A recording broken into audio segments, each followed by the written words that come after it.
just before we came on air, we were getting lit, man, listening to some good old music. Zat, zat, zat, zat, zat. Oh, man, got to keep the vibes lit and ready. What is going on, everybody? We appreciate everybody coming through for another edition with your boys reporting eligible live this evening, back on our regular scheduled time, 9 p.m. or 9:05. We excuse us, we were just having a good time, man, before we got this thing on and cracking. Smiles on our faces. If you haven't noticed, optimism still at an all-time high, but we'll go through some of the kinks of what's going on with our beloved Atlanta Falcons, man. How can we save this Falcons offense? I'm sure our resident, offensive guru, defensive guru, we'll let Bro Talk decide for himself which line of the fence he's on. Speaking of gurus, one will be coming through the chat very shortly in Jones, but until that happens, man, Bro Talk, what's going on? How you been, man? I'm good, man. I got to experience my first round table courtesy of you. Thank you, sir. Appreciate that. No problem, man. That was interesting to get perspectives from division rivals, creators. So that was fun. So thank you for letting me do that. And of course. Yeah, man. I think since Sunday, my spirits are higher. Right? I felt defeated on Sunday, as was the Falcons, but I think I'm back on the upward trajectory. It's just come on, man, show me something. It's at the Benz again. We all know how the Falcons been playing in the Benz this year. It's against 1-6 Dolphins. Like, don't look past this opponent, But I feel good, man. I'm feeling good. Yes, man. Of course, man. Bro Talk filling in last night for yours truly on the NFC South Roundtable. Man, did an absolute awesome job, man. So if you guys can, man, go revisit so you can catch Bro Talk's perspectives on that show that we aired yesterday live Tuesday at 8 p.m. We will resume all duties next week, but certainly thank you so much, Bro Talk, for filling in. But the guys here in the chat, folks are lit, folks are ready, man. So let's go through the quick roll call. Our guy Dwayne Ruffin from sunny SoCal, still in a good spot. Gotta start stacking wins, though. Yeah, that's a loaded one, but we'll get there. We'll get there, man. Meet Washington. What's going on? Can't wait for this, man. Goes on to say, let's get it, Berto. You said 9 p.m. Yeah, we were just having just having a good time backstage. Oh, man. One time for the fan. Jack Spade, steak and potatoes for dinner. Let's talk Falcons. I'm still waiting. I'm still waiting for my Zell, from an appearance. I know Bro Talk got his. He was able to just showcase his steak. I just haven't, man. I got caramel candy. Like, what's going on here? Nah, man, we gotta do better than that. But one time for the fan, man. Great Falcons content group. Carrie, T. Will, Jack Spade is the trio there. Make sure you visit One Time for the Fan on YouTube and hit that subscribe button. Tony Wright, what's going on, my brother? Glad to see you this evening. Oblivion Empire, what's going on, man? Hope all is well with y'all, man. But yeah, let's dive right into it, Bro Talk. Falcons, Sunday Night Football versus the 49ers, the bright lights. This Falcons coming off, a nice defeat off the Washington Commanders, come right off the gates and just dominate the Buffalo Bills on Monday Night Football. Here we go. We go to Sunday Night Football. We're expecting that same offensive output against the Buffalo Bills, and it wasn't that. What the hell happened? And now this is a 49ers team, right? That's decimated, losing the heart and soul of their defense in Fred Warner. But boy, man, when coaching matters, boy, did it speak volumes through that Robert Saleh scheme and the guys that were able to step up. Tatum Bethune and D Winters both did an outstanding job in the middle of that defense. But your perspective on what you saw from Sunday night with do you feel the Falcons came in overconfident in this game? No, I don't think they came in overconfident, but I don't think they prepared as well as they probably should have. And you saw the difference in preparation, right? Two great minds, right? We all like to give Kyle Shanahan crap for the way things ended, but you got to give kudos where kudos is deserved, right? He's one of the best offensive minds, keeping up with the times and making sure that defenses stay on their heels. He knew the weakness. We talked about it before the year, new attacking style front. The weakness is a gap scheme, trap blocks, duos, things of that nature. And he spammed it with Christian McCaffrey, and they were effective. Right. And then defensively with Robert Salah, I mean, it's Robert Salah going up against Zach Robinson, who still doesn't seem to have figured out what it takes to be a good, a great, let alone a good play caller. And he had his guys ready. They did their homework, right? They weren't fooled by any of the motions. They weren't fooled. They weren't taking the eye candy of Bijan, running these orbit motions and things like that. He said, your guys just have to beat mine in man coverage, and we're going to load the box and make sure Bijan doesn't beat us. And their plan was effective. And even then, right? Even then, the game was within reach. And Raheem said it today in his presser. This is, when you get that close in an ugly win, right? We didn't play good football, but good teams find a way to get those ugly wins. And that's the hump the Falcons are still looking to overcome, because the game was within reach. So it wasn't like our week 3 debacle, right? It wasn't like that. It was a lesser team than the Monday night team. The shorter week could have played a factor. I don't want to give excuses, but I mean, you look at it. When you have essentially a rookie quarterback throwing 38 times, that's not a recipe for success, especially when the offensive line was struggling with the pass protection. They weren't biting on the play action. 7 carries for Bijan in the first half is just inexcusable. Crazy. 2 carries in the entire second quarter for him, 0 for Tyler, 4 total for Tyler, 1 in the first half. Now, he did get hurt in the, I think it was the fourth quarter, but he did. Like the running game, even though we were only averaging about 4 yards combined, there were valleys, right? And that's how you wear down a team that wants to be super aggressive, is you just pound the rock. You just pound the rock. Have to. And Zach Robinson, he got out coached. Jeff Ulbrich, I think he did a relatively good job. Only 20 points, coupled with the short fields, right? That's been a problem that the defense has to fight uphill because they've got that short field. But overall, the biggest mistake was the 10 men on the field. That was one, but it happened to be in a crucial moment, and it was unfortunate. We got some sacks, we got some pressures, we got an interception. Like, the defense did their thing and put the offense in a position to potentially win. It's just the offense didn't go out there and get it done. Yeah, man, I'm all about muscle football. And while Carrie's in the chat, Carrie, shout out Carrie for the wonderful idea with these shirts here, the Bijan and Tyler Algier. That for me, should be the game plan in and out. Week in and week out, I should say. Feature Tyler, feature Bijan. Sure, Bijan is your do-it-all. The offense, as Raheem Morris stated, runs through Bijan. We get it, but you got to find comfortability and some comfort and what Tyler Algier can do, right? Tyler Algier is a former 1,000-yard rusher. He could do a lot of things that Bijan can. Now, Bijan Albert does it in a more electrifying way, but that's it. That's the quintessential 1-2 punch, man, for Zach Robinson to continuously feature and just overwork defenses on a week-to-week basis. And it's just frustrating that he can't see that. It's like a lot of people have said, you've said it, I've said it. I mean, Jesus, I think everybody that's a Falcon fan has seen this. When it doesn't work out, the run, he abandons.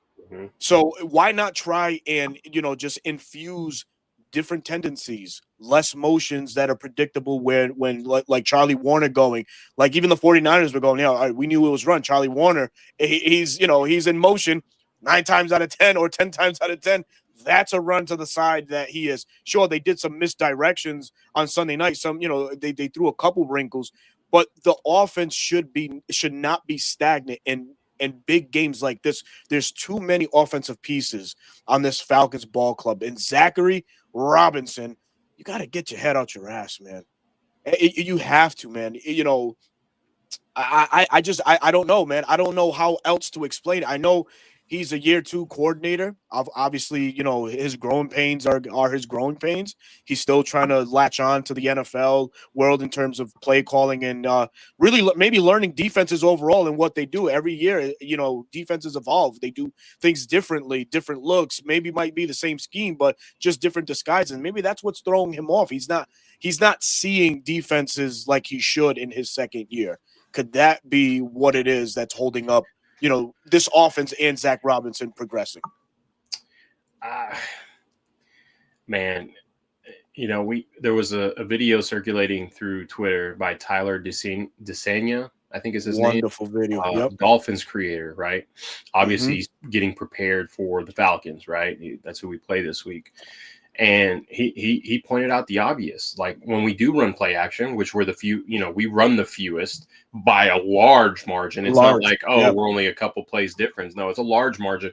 And when we do, it doesn't marry with what we're doing schematically with the run. So it's not really affecting the linebackers or affecting the defensive front to kind of get them to hesitate.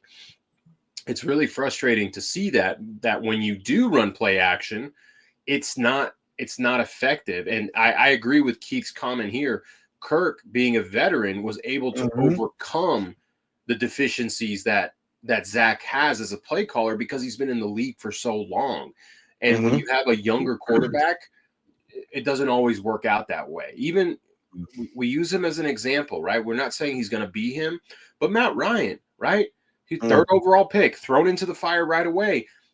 We leaned heavily in the run, which gave him easier opportunities with the play action, with his passes, right? His first ever pass was a touchdown, right? Those opportunities. Now, I did see someone point out that when Mike Smith came here, he brought an established play caller in what was his name? Mike Mularkey? Mike Mularkey. Yep, Mike Mularkey. And, I think that's why they had a plan to have Penix sit for 2 years to allow Zach to work out his own kinks. And, as fans, right, we're impatient because it's been so long. The entire NFL, the fans, even opposing teams' fans, see the talent that our GM, Terry Fontenot, has brought in. But yet the coaching staff, more so this year, the offensive coaching staff, can't get it to his full potential. But then at the same time, like Zach has to be okay talking to his run game coordinator. Absolutely. Wayne, I get Bijan is a great outside zone guy, but we need to get him involved in other schemes, trap blocks, crunch. ISO. He said today that Charlie Warner is more of a hybrid fullback /Y. Okay, run ISO. Yeah, run ISO. Exactly. Duo it. ISO. You saw what Jahmyr Gibbs was able to do. Oh my God. Everyone was at the line, the line parted, and boom, it was one-on-one with the safety. That's how duo is effective. And limiting yourself to outside zone, and yes, it looks different here and there, but limiting yourself, teams will just, what they'll do is start to get more aggressive instead of run laterally, because the weakness for defenses is if they run laterally, right? That's where that void opens up. That's where Bijan can find the space and then make him pay. And I get it. Bijan's this electric player, but let's not limit ourselves. Bijan ran gap scheme at the University of Texas with Steve Sarkisian. Steve Sarkisian staple, man. He is not like this wouldn't be anything new. It allows him to keep his shoulders square to the line of scrimmage, be able to cut on a dime and get up the field. So that's what's frustrating, because we've seen crunch twice. Once against the I think it was the Commanders, and then once now against the who we just played, the 49ers. But you have Tyler Algier, and no offense to Tyler Algier, I want to see Bijan run that because there's space and the personnel. Like, who's in charge of getting the personnel on the field? Like, there's so many question marks, right? We talked about the guy Hilliard firing, right? Yep. It happened because something behind the scenes, he wasn't doing something properly, and it probably carried over from last year. And Raheem said, I don't have time for you to fix something I've been telling you to get fixed. Well, what's it going to take for someone else that's not getting the position group in key situations, third down, fourth down? Like, I get as a head coach, you want to keep everything behind closed doors, which Raheem, I think, has been doing that, and it frustrates a lot of people. But that's how you're supposed to. It's kind of like when you argue with your family, it stays within closed doors. You don't let the world know. But, I mean, what else has got to change? He's got to be talking to Zach, but right now it's too late to really change anything, right? That's what the off season's for. That's what OTAs are for. That's what training camps for. So the players are just going to have to execute better and try and overcome Zach's deficiencies at this point. But doesn't it become frustrating? I'm sure it's frustrating for Mike. I'm sure it's frustrating for Raheem that Zach cannot just he cannot adapt to any changes. You see that your quarterback is somewhat struggling, right? How can he simplify the game for Mike? Can he slow it down anymore? Like Mike is good in those intermediate routes, though those 5 yard passes, those quick release throws. Why not infuse that a little bit more? I know folks will clamor and complain.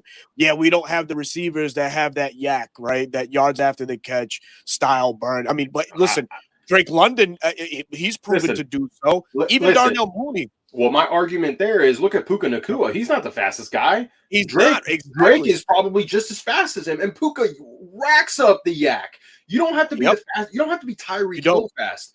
Correct. But yes, Correct. to your point, you can add RPOs. That doesn't mean Mike is going to run, but hey, we can hand it off. Or hey, if a quick throw is there, throw the quick throw.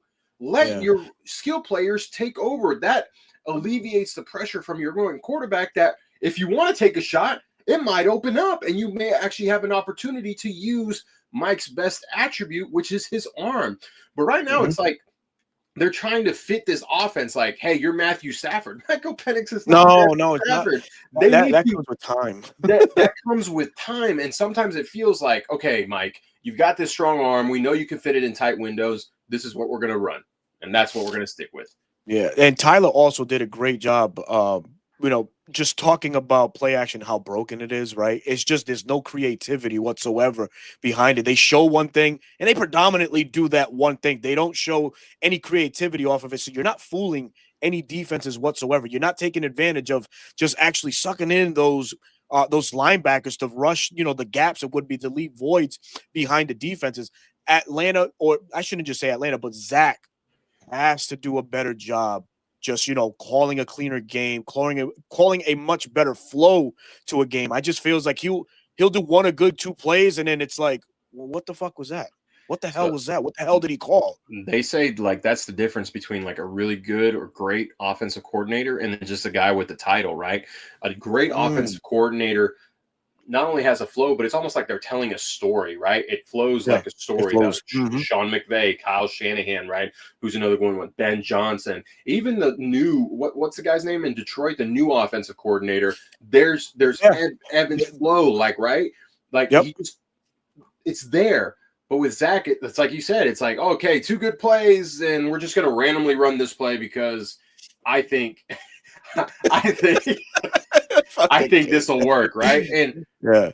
because you don't marry the play action with your run, because you're limiting yourself to the pistol. I understand that is what Michael ran at Washington. I understand he ran shotgun, Yep. right? I understand these things. Okay. So did Baker Mayfield. What's he doing right now? He's playing under center. So did Sam Darnold. Now, he did run a little under center at USC, but what's he doing primarily now? He's under center, right? Joe Burrow, one of the best quarterbacks in the league, can get away with it because he is one of the best quarterbacks in the league. Of course. Lamar, primarily shotgun, runs under center plays, right? Patrick Mahomes at Texas Tech, primarily a shotgun offense with Cliff Kingsbury. What's he doing now? He's running under center. Like, you're in the NFL. Mike knows this. He's a professional. He's a competitor. And he knows he will have to adapt. But if you're not pushing the narrative like Mike, we need to start working on your footwork under center. We need to That's my biggest gripe with him. The footwork. We need to keep continuing to improve. If you're not going to push him and get the reps in the games where you know there's going to be growing pains, what are we doing? You're coached. Yeah. You're supposed to help him improve, see things differently. We saw the improvement coming down from the booth. Okay, you talked about opening up the playbook, but we're not opening up the playbook. Brother, that's what I don't understand. Like, even in the offseason, sure, we all knew going into this season, Penix was going to be the starter, right? And we all knew shit. Even I think Zach, subliminally just opened up to it. Like, yeah, we're going to see some new things in this offense. We're going to open it up a little bit more. But, brother, it doesn't seem like he has. The calls have become and looked predictable. You saw what the 49ers defensive back said. When Drake's in motion, either he's taking it flat or whatever else comes after a flat route. They knew exactly what they were doing. Yeah. So I don't understand really why Zach is calling the games that he is. Is it I don't know. This might sound crazy, but Is it because Penix is only 9 games in and he's not maturing as the staff may want him to, that he's limiting, this offense by some regard? I mean, I don't know. Like, it's crazy. It's crazy to me that this kid with so much arm talent is not being properly utilized in those middle of the field throws, the long progressing throws. Because the kid can make it, man. The kid can make the throws, man. So I just feel like they're doing him a disservice right now. Or Zach is, to the very least, man. Yeah, Zach's not. You see this all the time in the NFL, right? That's why you see the stories of Sam Darnold, Baker Mayfield, other quarterbacks that leave their situations, take some time to develop themselves, and get some actual good coaching in the NFL, and then flourish. And then become some of the top quarterbacks in the league. Not that Baker Mayfield is, but I'm more so talking about Sam Darnold, Sam Darnold, yeah. He's balling out. And I was a Sam Darnold doubter. I was like, oh, Kevin O'Connell's got this kid. That's the reason he's doing well. Now with a different offensive coordinator in Clint Kubiak, he's doing just fine, right? New scheme, new team, new offensive line, like all of it. Balling out. Kids balling out. So could they say, oh, he's a rookie, he's only 9 starts in? Sure. But at some point, you got to start pushing him and saying, we're not going to limit ourselves. You need to get better, and you need to work on it. And Mike is a competitor. He wants to win. He said it today. I am used to winning. I'm used to winning. I want to win. And so what do you think he would do if you said, Mike, we're going to be running more under center. We're going to be running more play action, rollouts, things of that nature. He's going to be like, all right, let's get to work. All right, let's do it, man. Let's do it. And let's see what success. Exactly. Let's see what success we get from it. In that Washington game, when Zach came down from the booth, they were throwing it everywhere. We saw deep passes to Drake London up the sideline, hushing a lot of the critics, but making throws, in the middle of the field. If Mike has that, let's get it done attitude, and goddamn it, they need to start getting it done. Sure, he needs to work on some things, and with 9 games in, every QB does. It doesn't matter the amount of games you have under your belt. Every quarterback works on their craft as weeks progress. That's it, right? So, before we shut down this 49ers game and whatnot, yeah, you know what? I got to go back over here, man. Yeah, I'll do it. I'll do it in a minute with the chat. You guys have been so lively this evening. We definitely do appreciate it, man. In this 49er game, we suffered a blow also to the defense, losing Divine Diablo. And I do not appreciate the comments made today by Jeff Ulbrich in the sense that it's going to be a rotation by committee at that linebacker spot. That's never good, man. That's never good at all. Now, do the Falcons catch a break because Darren Waller's not playing for the Dolphins? Remains to be seen, right? But Divine Diablo, what he's meant to the middle of this Falcons defense, he's only allowed 4 catches for 70 yards. That's it. This kid has been like a diamond in the rough, whatever you want to label it. It's Divine Diablo, right? It's been him. Now, Captain, he has the audacity to call himself Captain America. Steps to the plate with the CTE helmet. It's like, oh man, we saw what he wasn't able to do on Sunday Night Football, which obviously was negate the run, limit the run, fill the gaps that he needed to. Your take right quick on what it is for this Falcons defense and Divine Diablo real quick before we change dials. Losing Diablo is at this point, I think is just as important as like if you lost, Caden Ellis or Jesse Bates, right? Everyone's griping on Jesse Bates. Well, I have to agree with Locked on Falcons, even though he hasn't been putting on the numbers. Yeah, even though he hasn't been putting up the numbers, he's been quietly having a good game. We only highlight the 2 bad ones, but overall, he's been playing a solid year. So I think he's just as important because it allowed Caden to be more free to rush the passer, do certain things where you felt comfortable with Divine being in coverage. That former safety, he understands coverages, tendencies, all that good stuff, and he has the size of a linebacker. So to say that we're going to be doing it by committee, that just tells me we're going to see who plays the best. And to me, I'd rather see a Jordan Fuller or a DeMarco Helms. Give me another safety in the box.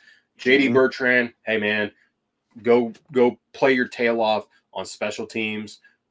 I'd honestly rather have Josh Woods, I right? was going to say Josh Woods played good in the preseason. He did play well. Now, of course, it was against some backups, but you saw Sure. flashes there where he was flying all over the place, and there's nothing that says that he wouldn't do the same thing. And he's listed as Divine's backup, so I found it odd that they brought in JD, maybe because JD had that couple of game experience last season. Mm-hmm. Maybe that's why they decided that. But for me, it's, hey, 2, 3, 6. Have 6 DBs on the field in your nickel package, right? In your base package, Mm-hmm. 5x1, right? 5 defensive linemen, 1 linebacker. You have a safety in the box, right? That's my thought process. You're gonna have to run a lot of zone coverage, but they're talking about running a lot of man. I don't think you can run a man with the speed that Miami has in this coming week. How bad are the Dolphins? They're not as bad as their record. They're not as bad as the record shows. Mm-hmm. But they are starting to implode. They are. Yep. That's the one thing with them. There's a lot of turmoil within that organization, man. But I will say this about the Dolphins, too, man. Anthony Weaver still has a pretty competent defense, 14 sacks on the year so far. They can get after it. And there's footage on this Falcons offensive line from Sunday that might help Miami, throw a wrinkle or two on an offensive performance by the Falcons on Sunday. Their biggest weakness on defense, besides Minka Fitzpatrick, is defensive backs, right? Yeah. That's their biggest weakness. Their linebackers are good. Aaron Brooks, shout out Texas Tech, awesome Jordan linebacker. Leading tackle in the league, Aaron. Oh, yeah, former Aints quarterback. I meant Jordan Brooks. Mm-hmm. That's no, you're good. You're good. And they have some good defensive linemen, right? The 2 edge rushers that are apparently on the trading block. They've got some good players along the front. So it's another game in the trenches, right? You got to win the trenches if you're going to be successful. So everyone on the NFC South roundtable was like, "Oh, easy game for the Falcons." No, it's not going to be easy. It's not going to be easy. Listen, I caught hell, not just on that show, but afterwards in the comments on our very own show here when I mentioned the 49ers game is a fucking trap game for the Falcons. Yeah. I did call that because I said there's no worse a team to face than a team that has everything to fucking prove. And boy, did the 49ers prove that they're still, in contention. But you know what? This is where we might see the wheels fall off the 49ers because, oh, by the way, Bryce Huff is out for a couple games. And, their defense, fell off the rails after the Falcons win. So they literally left it all out on the field Sunday night, man. But somebody that left more than a little bit on the field, Ray McLeod, no longer an Atlanta Falcon, man. That's some shit right there, man. Ray McLeod, of course, Raheem said it was performance based. Okay, 6 receptions, 68 yards. What he was nothing in the pass game, offered nothing.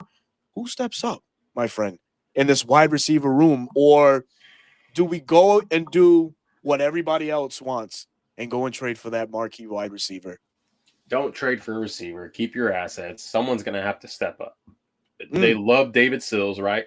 And what he brings to the run game, right? Yes.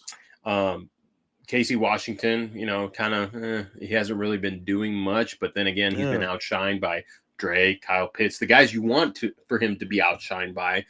Yep. It's those are the 2 guys I look at. I see a lot of people, Chris Blair, having some names floating around. I wouldn't be opposed to Chris Blair. He had a good preseason. He's got some speed on the outside, something that we could, utilize. I think they're just trying to approach it like Sean McVay, right? You can run 12 and 11, but you have really good run blocking receivers, but then that marries with the passing game. But then that doesn't do anything when you don't when you don't pair up your play action, right? So they're taking that philosophy, which is great, but when it comes to the play calling, it's like I don't know. For me, I've talked to you about this. Just stay in 12 and 22, and be that team. Take that identity. Be like the Baltimore Ravens. Right? They are a heavy 12 and 22 personnel. Hell, even 23 sometimes, right? Ooh. That's okay. do That's it, okay. right? If they Yeah, can't stop yeah. you, then freaking do it. Yeah, yeah. I mean, I'm with you. I agree. Keeping our our draft capital, does make sense. Why not, continue to just upbring the homegrown talent, guys like Chris Blair, Nick Nash, get a little bit more out of Davis Hills, maybe actually give him some looks rather than just constantly have him block. And that's one thing that they've raved about him thus far is his ability to block. Great. Kyle Pitts was the best offensive player on Sunday Night Football for the Falcons. 68 yards received, had a solid game. So what is it?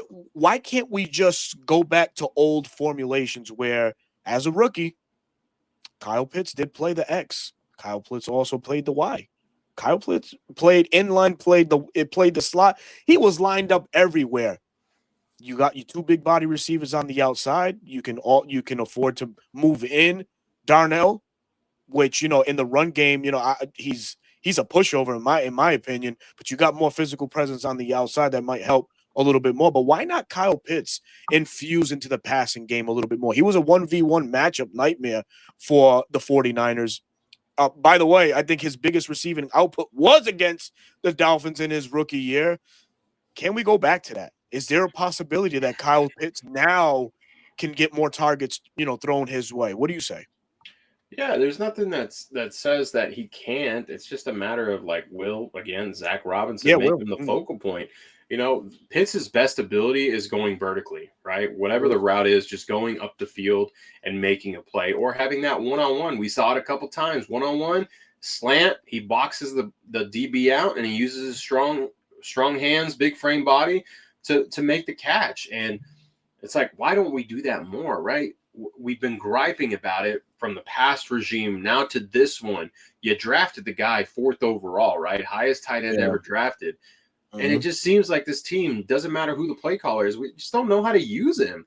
And he's got some of the best God-given talents. And he is playing like he wants to play and prove everyone wrong that said he was not worth that 4th overall pick. He's blocking his tail off. He's running routes. Like, you see it on film. Like, he's giving all that effort. So, and Mike trusts him, right? So it's like, why isn't he lined up on the same side as Drake? Why isn't he lined up on the same side as Bijan when he's, has that alignment, extended away from Mike in a shotgun? When you pose that threat to defenses, it's like, okay, now we've got to stay on our toes to see what they're going to do. And he can be the second, maybe the first. It doesn't matter. You can change it up. It all falls down to the same guy we've been talking about. Zachary Robinson, man. Zachary Robinson. And then also our pass game coordinator and TJ Yates. Yeah, yep. That's it. And you know what? Now that you speak of TJ Yates, man, I mean, everybody's waiting for Mike McDaniel to get fired from the Dolphins, and a lot of people just want him in Atlanta. Why do you feel like people want him in Atlanta? Because he had a left-handed quarterback in Tua, and he thinks he can help Mike Penix, or he can offer something in that passing game, specialist role or an advisor role? So the only reason I would say to bring him in as an advisor, right? His team runs the pistol the second most behind us. Yep. Okay. He's got some good pass game concepts. When he was with Kyle Shanahan in San Fran before he got his job, he was pass game coordinator. So he's got that creative mindset to where it's like, okay, maybe less choice routes. This is what we need to run to free up space to get the defense to bite to there. As far as like a play caller, everybody's latching on to that year they went into the playoffs. Tyreek Hill had nearly 2,000 yards. Guys, we're not the Dolphins. We don't have speed. Yeah. That's how Mike McDaniel built his team. His offense is speed. We have a mixture of size and speed. So that would be a different beast. But if we brought him in, yeah, sure, consultant, help TJ Yates, because I'm tired of these choice routes, man. I'm tired of these choice routes because going back to the play that, what's his name, the Lucas kid, talked about, if Drake motions and he feels this type of leverage, well, he's going to run this way, and then he jumped it. So he baited Drake on his choice route. Yeah. Like, I see what you're saying, If you know they're running these specific choice routes, okay, I want you to run that way, so I'm gonna give you the leverage, but then I'm gonna break on it because Mike's gonna think it's open, right? Anyways. It certainly is frustrating, man, because as Falcon fans, we all know we could be better on offense. Point blank, period. Jones Bones is apparently over the Shanahan tree. Is he? I got to go back a little bit more, and I'll definitely get to that one. Let me see. Let's start with him. Okay, Penix's best game against Tampa and Washington. He was slicing and dicing in underneath areas. The pass game should be heavy in those areas, and it's funny because that's what the GOAT Damsky was talking about this morning in one of his tweets. You know, the cross routes, the mesh. None of that is ran in Atlanta, and I posed him the question: is that Zach's inability to call that, or is just what we have at wide receiver doesn't offer those concepts? But I think you answered that earlier with the speed factor. You don't necessarily need the speed to have those. So it kind of just falls on the same guy we've been harping on this show, Zach Robinson, and what he can and can't do, man. So yeah. Going on. Eric he says, man, Falcons are 3-0 when they run the ball 30 times a game and 0-3 when we run the ball less than 30 times a game. Great stat there by Eric. And yeah, man, I'm sure Bro Talk, you feel the same way, man. You just got to feed Bijan. You got to feed Tyler, man. You got to, man. It's a combination, right? You don't want Bijan to be all beat up, right? Because he's so effective in the pass game. So Tyler Algier, he's a running back one on any other team in the NFL, right? That's why, like, the Chargers would love to have Tyler Algier as their running back. Could you imagine? Dude, wait, hold on. Could you imagine that? I mean, by the way, you're staring at two guys that just got followed by Michael Turner based off a tweet. So could Tyler Algier be the Chargers version of right? We talk about it all the time, right? It's like we do. Michael Turner was so much. Similarities are right there, right? San Diego Chargers at that point let Michael Turner go. We offered him a contract. He signs here, and he becomes one of the best running backs in Atlanta Falcons history. Even though his time wasn't super long, he was just super effective as a runner, and it took the weight off of a young Matt Ryan to allow him to flourish into the future Hall of Fame quarterback that he ended up being. Dude, that's the thing though, man, right? So we have two quality running backs with a young quarterback, and we just don't do it. Bro, you have a vet quarterback in Jared Goff, and what are the Lions still doing?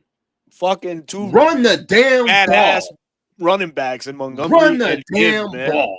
You know? Yeah, it's true, man. Oh man, Meat says with Zach, it's the pistol offense. How do you not run one play under center? Let me intervene. We did run one play under center. It was a 3-yard run with Tyler Algier. That was the only one, sir. Oh Lord, man, it's bad, man. That's bad. So did you guys ever notice the only time Penix is under center is on short yardage run plays? That's where flipping off the defense once again.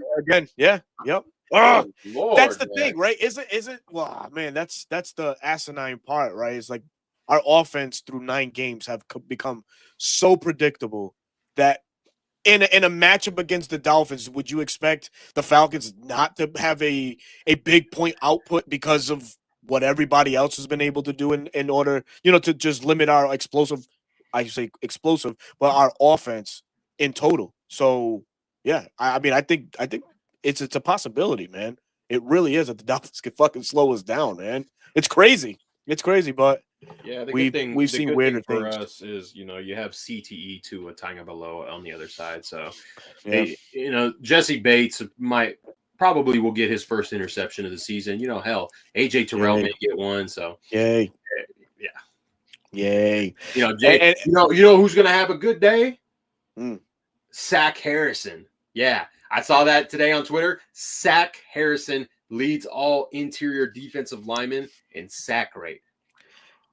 3.5 in his percentage. That rookie left guard for the Miami Dolphins. Ooh, 3 each, baby. And Zach is going to overpower him with his bull rush. So let me ask you this. So are we number 1 and number 2? Because wasn't Rook just that a couple weeks ago? So Rook was leading the pressure percentage. Delivery.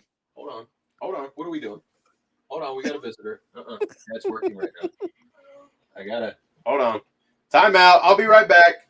Gotcha. Go ahead, brother. Take care of that, man. Yes, man. Going on. Yeah. So Zach Harrison, right, exploding onto the scene this year for the Falcons. In his third year, been through a lot of defensive coordinator changes, and he seems to have found a home now with Jeff Ulbrich in Atlanta. So great things to see out of him. Yes, that little stat came out this morning, claiming that Zach Harrison, or just anointing him the interior rusher leader in the NFL. And it's great to see him. Finally, somebody from that 2022, right? 2022 is when he was drafted, Zach? Who 23, I thought. I thought he was in the same 20, class as was he Bijan. 23? Yeah, Yeah, he was third 23. he was Yeah, our he was third round 23. pick. Yep. He was in 23. So Terry again struck gold in mid rounds, finding a guy like that out of Ohio. Hey, who would have known, right? Who would have known our GM was pretty good, right? It's just a matter of getting the right coaches. Yeah, this guy played. He was a stand-up edge defender for Ohio, and then he was the end. He was the end for a 4-3. Yeah, for the 4-3. Yep, in the 4-3 scheme of Ohio. Oh, Boogeyman, what's going on? He says Zach is scared and has too much of an ego to admit he needs to adjust his plays. I mean, that's no lies told there, man. That's all I'm going to say. Haven't seen you in a bit, BK. How's life? It's great. It could be better if the Falcons were 5-2, but I digress. Oh boy, the man's what's going on, man? Michael Penix needs to activate that C on his shirt, on his jersey, and speak up. He's got a voice. Hey, man, that's true. We all hear the stories about a young Matt Ryan. Very fiery. Hey, lock in or get the F out. That's pretty much his motto. It was like, and Mike can probably do the same thing in a different way. Matt Ryan just turned the switch on when it came to football, and Mike seems pretty even keel the whole way, but Mike probably has his own way to get his message across. Yeah, man. Always have to be yelling or anything like that. Kerry goes on to say, Dolphins' run defense is pretty bad. I expect Bijan and Tyler to have a big game back at home where we actually score more than 10 points. Exactly. Yeah, I think we win this game by more than one score. I hope and pray to God that we do. Yeah, I think so too. As long as you actually play like you're supposed to. Yeah, like you're supposed to, man. Yep. If we play coming off the spanking off Carolina, and the way that we played the Commanders, this should be an easy W. I don't expect gray hairs to appear on my head at 3:45 Sunday afternoon, dude. Because if they do, oh my God, furniture will definitely be moving, man. Oh boy, Meat says that Dolphins game is really gonna piss us off. It's on CBS too. I hate CBS coverage. It's the worst. I don't know who our. I don't know Jim who our. Nantz, is it him? No, I don't think we get Jim Nantz. We're not the best game. Jim Nantz and Tony Romo get the best game on. That's true too. Yeah. I mean, if we get JJ Watt again, I'm cool. Yeah, he's good. JJ Watt's a good commentator. Yeah, he's a good commentator. I like that. Yeah, I got you. Christmas, what's going on, man? So get some Nick Nash in there. Got to see what we have with him. Yeah, fair. I think his development still needs a little bit more. Guys, I don't think you'll see him next year. Is going into his third year playing receiver ever. Give the kid some time. Yeah. He'll definitely develop into a good one, I think. Zach might be asking for that trade for a wide receiver to satisfy the 11 personnel hunger. I swear to God, dude. It better not be Jacoby Myers either. That's I was gonna ask. No, is Jacoby Myers your guy? No, I like Jacoby Myers, but no, I don't think he would fit in here. Tutu, okay, I'd be fine with Tutu Atwell. That's speed. That's more speed. Fucking hell of speed right there. And Zach's familiar with Tutu, so we'll see. I'd be okay with Tutu because you could probably get him for a 6th or a 7th, right? It's not a lot. It's not a lot. Yep. And we've already done business with the Rams, so there's a pipeline there, so to say, man. Let's see. Oh my God, my friend Tom Brady. You need Drake May and Diggs. Oh, brother. It's gonna be a good test. Not to get off subject, but Drake May's got a good test going up against the Cleveland Browns. Number 1 defense, in my opinion. Jim Schwartz going up against a young quarterback, Myles Garrett, that whole front. I think it's going to be a fun game to watch as a fan of the game. Yeah, man. For sure, man. He says release Kyle Pitts, meaning, release him in the offense, not in any derogatory way. The man says, did y'all see Trent Williams spin James Pierce around? But later on Mike Hughes' bum ass blocked Trent during that big Bijan game after the screen pass.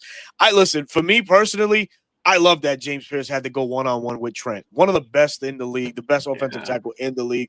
Yeah. Good practice for the young guy, man. Yeah. So it's crazy, man. It's crazy. So unless your name is Kyle, Sean McVay, or Matt LaFleur, I'm not really going down with the Shanahan tree anymore. But that Shanahan tree keeps evolving, man. I like the conversations. Like I think we talked about it. Where Kyle and Sean they talk about defenses, what they see. That's evolving. Masterminds at work, man. I don't know, man. I don't know what other potential OC might be out there. We're not there yet. Let's not get ahead of ourselves. But if it does come to it, we all have. I get it. We all have it in the back of our mind. I would be yeah. lying if I said I didn't as well. So, but I'm trying to think of what we have here now. Fair point. Gabriel Rogers, what's going on, man? Do you think Zach sees all the stuff on social media? No. You don't think so? I don't believe the notion that they block out everything in the outside world. I think they're very much in it. Okay, and we're gonna pause because we have to see what we have in store here. So we got some broccoli. Okay, healthy. We got some rice, and we got some fish. Some seared fish. This is the fish I caught on my company fishing trip. Caught myself some, for those of you that fish, some striper bass. Striper bass. Yeah, they're floating away from these waters over here. It's getting cold up here, man. So usually a big hit over here, but nah. Not this time around, man. Let's see what else we have here, man. Terry Fontenot is like Senator Palpatine on these draft and trade pickups, man. I mean, listen, man. Terry has. Is that a good or bad thing? Is that a good or bad thing? I think it's a good thing, man. Terry he's hit, man. Okay. But Senator Palpatine is a bad guy. That's why I'm asking. Sure is. Yeah. Well, what is that? The whole fucking Star Wars gig or whatever it is? I'm not big into that shit. I don't follow none of that. Hey, chat, roast him. Roast him. You can't for what I don't know. Sorry, protected. Senator Palpatine is the guy, is the Sith Lord over the dark side. Like he's the main, and he's the reason Anakin Skywalker becomes Darth Vader. Oh, well, there you go. Thank you. Lesson of the day. Yeah, thank you. I guess we all learn something new every day. Mayers isn't fast, but he's an elite separator. Does have a point on that one, right? Okay, I give you that one. Point. Yeah, but it's going to cost. It's probably going to cost a third minimum. No, thank you. And he wants a new deal. No, thank you. This kid again. Your mother's a nerd. Get out of my stream. Hey, bro, that's your wife. Be careful.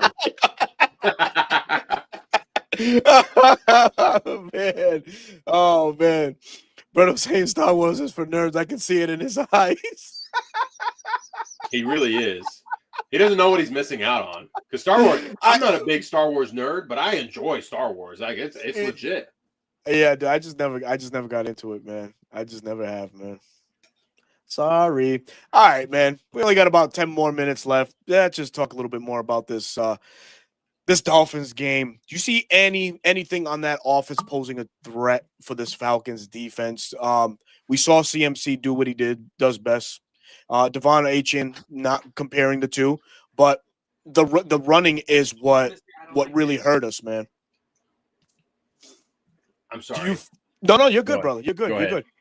Is that run worrisome for the Falcons? I mean, a lot of things were exposed in this game against the 49ers. Fell victim to traps, some duos and things like that. You know, the offensive line for Frisco was able to get some great push on this Falcons defensive line, man. So the thing with what I've seen, right, and I haven't done like a super in-depth dive, but from what I've seen is McDaniel loves to run the outside zone as well. Get Devon Achane's speed going. He runs a little bit of gap scheme, but I think he's primarily an outside zone team, hence the pistol and all that. So our defense seeing a lot of that in practice, I think will benefit us. Now, the same thing could be said for the Dolphins, but hey, the Dolphins offense doesn't have Bijan Robinson. So true. Absolutely, man. Absolutely. Christy, what's going on? She said, thanks, Bro Talk, for holding it down on the round table. That was Appreciate awesome you being there. yesterday. Yeah, no, Christy's always there, man. Christy's always supporting, man. She's a huge Falcons content creator too, man. She's always, showing love and just supporting everybody that she can. We appreciate you, Christy. So yeah, with the Dolphins, of course, like we mentioned, Devon Achin, and what he likes to do. Now the Falcons also going into that game, maybe minus Jalen Walker, Billy Bowman. Obviously, we already know Divine Diablo. How important is it to get these two young guys back? Because I felt like in the Niners game, we sorely missed, Jalen Walker and what he's been able to do in the run game. He sets the edge very well for a rookie. This game again, and like you mentioned, they like to run outside zone. What do you make of that? How the importance of that, and also AK-47. Oh, AK-17. I should say Arnold Ebiketie. What about We him? still is there trade news coming on him? He might not be available for this game here. If we see him as his healthy scratch on Sunday, his ass is getting shipped somewhere. Oh yeah, His ass is getting shipped, brother. yeah. Yep. Some weird news came out today with Arnold. For those that don't know, he did tweet something about right along the lines of his name, and he says some news coming out very soon on him. So we all speculated. And like a lot of us mentioned, Jesus, the Falcons are in a position where they're trading edge defenders away. A team that sorely needed them is now trading Crazy. assets away like that. It is. It really much is. I really wonder about Billy Bowman's injury and Me too. like the severity of it. He hasn't been practicing. It's like, man, did he really pop that hamstring really badly? And it seems to be so. Yeah. So he's been out since what, the Carolina game? Yeah, no, he played Carolina, and then it was next week against Washington that the Commanders he game. popped up on that that injury report, and we were like, "What?" He finished the game in Carolina. So, D. Alford's done a great job stepping in. Has. But I think, Billy being built more like a safety and flying to the ball, run fitting and all that, I think that's missed. I agree with you. Jalen Walker setting the edge is missed. Seeing the packages against Buffalo where you had Jalen next to James Pierce Jr. Well, if it ends up being a run, Jalen is strong enough to take on a guard and not get moved off his spot. So, yeah, we miss him. We miss him. And I hope his groin is okay. If it's like, hey, we need to give him one more week, give him the week, right? It's still a long season. We're about to reach just about the halfway point. Which is crazy to think about. It is, man. It's going by so fast. But if you're able to come away with this victory, which we should, if you have him later on, rather than risk his groin getting worse, right? You want to have him later on. Yeah. No, I agree. I got you. Because the schedule does not get any easier after this. No, man. On paper, you'd look at it and be like, man, this is going to be a good stretch. Not anymore. Oh, man, we're playing teams that we thought were going to be, still finding their way in the rankings, man. But New England's playing well. The fucking Colts are playing out of this world, man. They're playing so good. And, of course, they fit a couple games in there with the Aints and whatnot that, of course, should be W's. But we've seen weirder things happen before. My guy, Brendan James, what's going on, brother? He has a quick question. He goes, what do you think of Malone taking more snaps than Bertan? I, for one, am all for that. I like his speed. I like his physicality. I think he's grown he's growing as a defender, and he's taking snaps at that middle linebacker spot for a reason. Could this opportunity present itself now? And show more than what Bertan has say, or as Jeff Ulbrich says, he has a unique way of seeing the field. Don't know what that means, but whatever. No, I don't think Malone's quite there yet. I think he lacks the repetition at the inside spot. So that's why I'm still on board with I'm still on board with Josh Woods or one of the safeties. Okay. All right. Hey, that's fine, man. Jay Black says Pats and Colts will be tough. They definitely will be tough, man, for sure, man. All right, man. We're under 5 minutes. It's time for X Factors and then score prediction. Bro talk, man. As you stuff your face there with Bass or Striper, give us your take right quick. What do you see the X Factors being for this game, offense and defense? Offensively, it's going to have to be QB1. You know, I could say Zach Robinson, but he is who he is at this point. QB1's got to be able to overcome the deficiencies of his offensive coordinator and make sometimes, you know, he missed some throws against the 49ers, and he knows that. He's got to make those throws this week and just keep the offense on the field. He is the general of the offense. He's leading the offense. He needs to do that going forward. Defensively, my X factor, Zach Harrison, man. Get pressure in Tua's face, right? He said he can't see over his offensive line. You get a 6'6"? How tall is he? 6'6"? Oh, yeah. In his face with a bull rush, yeah, good things will happen if Tua releases that ball. Our defense can get some turnovers off that. So those would be my two X factors. So one of my X factors on offense, and me is kind of touching on it here, but Elijah Wilkinson, can you rebound from the game that you put on display on Sunday night, man? Bryce Huff just literally had his way with you, man. And, you know, it is what it is. He needs a strong game. He needs a strong bounce back game, which also, oh, by the way, the 21-day window for Storm Norton has opened up. So he's going to be practicing again. We'll see. Maybe by next week against the New England Patriots, he might be back. Who knows? So for me, it would be Elijah Wilkinson. And on defense, man, we just talked about him, J.D. Bertan, man. I think, you know, this is your opportunity here to show that you belong with the team, even though we all know the end game for that. But you are given the task now of trying to slow down Devon Achane and that Miami Dolphins run game.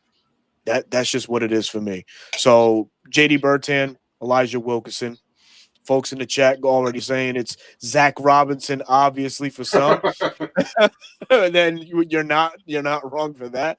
The man says Ulbrich did say Helms is working to play linebacker. Yeah, man. I'm all for it. I am too, man. I am too. Hitman Helms had a wonderful output against the Lions in preseason, and that kind of like sizzled like right away. We haven't really seen him active in any way, shape, or form, man. Meat says defense, Ulbrich in his blitz packages. You know, we blitz more. I think we're right up there as one of the teams that blitzes that has the highest percent in blitz, man. Yeah, I mean it can get to Miami. Miami has already given up 15 sacks. They have the interior that's a bit weak. So we'll see what happens. What does Carey say? Great show, y'all. My X factor is two guys on Berto's shirt. You know it. Tyler and Bijan. They should have our way with their run defense. Falcons win, and it's not even close. She goes on to say, just have to hop off. Good night, Berto. Good night, Bro Talk. Everyone in the chat. Good night, Carrie. Thank you so much for always supporting, man. So, yeah, man. Score. What you got, man? It's in the Benz. We play better in the Benz. Give me the Falcons. Got it. And I think they win by 2 scores, 27 to 13. 27 to 13. Wow. Well, shit. What you got, man? I is this another trap game? No, hey, come on. I don't want to say I called it, but no. I don't think so, man. I don't think so. I think, we get our shit together. Yeah, we get our shit together for this one. I think the pressure that we apply early and often to Tua, I'm going to call it now. I think it leads to a QB change in Miami. They pull Tua and put Quinn Ewers in, kind of like how they did last week versus the Browns. So I think after the second half is the Ewers show for Miami, but I'll still take the Falcons. Give me 30-17 Atlanta comfortably. Okay, nice. Yeah. Have we scored 30 points this year? Good question. I'll tell you right now. Hold on. Bone says Watson Bates are X factors. They can take advantage of Tua down the middle. I don't know, but I'm watching the game with you Sunday. Hopefully 35-0 Atlanta, a complete belt to ass game, brother. Thank you so much, man. I will definitely see you there. Okay, no, we did score 30. We scored 34 against Washington. Against Washington. Oh, well, yeah, that's right. Yeah, because we won, 34-24, I think it was. Yeah, 34-27, yes, sir. 27, yep. All right, bet. Cool, man. So, hey, listen, that's what you have. You got our X factors. You got our score predictions. Falcons on top, man. Definitely not going to call this one a trap game. I'm not going to go there with that one. But Falcons, you definitely have to play a shit ton better than what you put up on Sunday night for sure. For 100% sure, for man. sure. All right, let's see. The man says teach Wilkinson to smack rushing edges in the back of their head to knock them down like what Panay Sewell did to Hassan Reddick. That was so forceful, man. It was a thing of beauty, man. It was just literally going, get the fuck up out of the way, man. But that go ahead. Go ahead. No, I was just gonna say on his way out, he said, "Bitch." Yeah, man. But hey, man, Bro Talk, thank you, man, for always joining and just having a great show like always, man. 315 people tuning in, man. We certainly salute all of y'all. We certainly appreciate everybody devoting their time to reporting eligible every Wednesday at 9 or 10 p.m. Eastern time, man. But with that, Bro Talk, let them know where they can find you, man. As always, guys, work's been a little busy, so content's been kind of streaky this past week, but short form content at Dirty Bird Central on TikTok and on YouTube Shorts and Instagram, if that's your thing. Long form content, I'm sorry, I'm just gonna be the one to apologize. Work's been crazy. I haven't been able to put out the film. I'm sorry. I'm gonna try better on the second half of the season. We'll see how it goes. And then on Twitter, right at BK7. Daily tweets, not just Falcons, talking NFL as a whole. Go in there, talk to me. I get called all sorts of names in the chat. Oh, and by the way, if you do follow me on social media and you get a message from me, like a DM, no, you didn't. That's a fake account. Please report it. That happened this week, by the way. Did it for real? Yeah, TikTok. My buddy sent me. He's like, "Is this you?" I said, "No, report it." And then I got tagged on Twitter saying, "Hey, bro, I follow you on TikTok. I just got a DM from you." I'm like, "No, you didn't. No, you didn't." Yeah. Wow, man, that's crazy, man. Hey, listen, man, don't be shy. All right, you can also be found on a filling occasions on the NFC South round.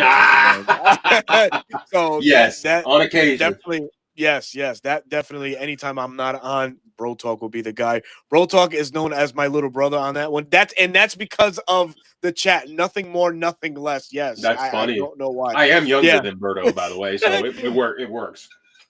What a dig. But anyways, but I'm bigger, right? yeah. Oh man! All right, man. All right, hold on. The man has one more here. Definitely, Aints fans made that account, Bro Talk. Probably. Oh man, he almost got into it last night with TJ. So yeah. Yeah, we calm down. I wasn't gonna, I was a guest on that show, so I wasn't gonna get too rowdy.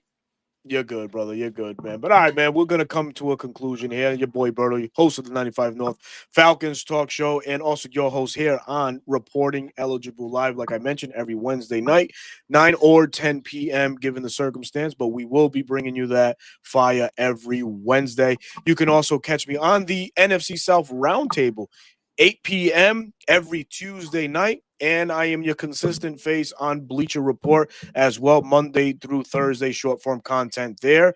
And also after every post game, win or lose, got to go on there, talk my shit, break down game, what went good, what went bad for our Atlanta Falcons. I will see you all on Sunday afternoon, man, for a live stream. But until then, we'll give you whatever's left of your Wednesday evening. Check us out next week, Wednesday, 9 p.m. live. Right here on YouTube, Reporting Eligible. Peace. Yay.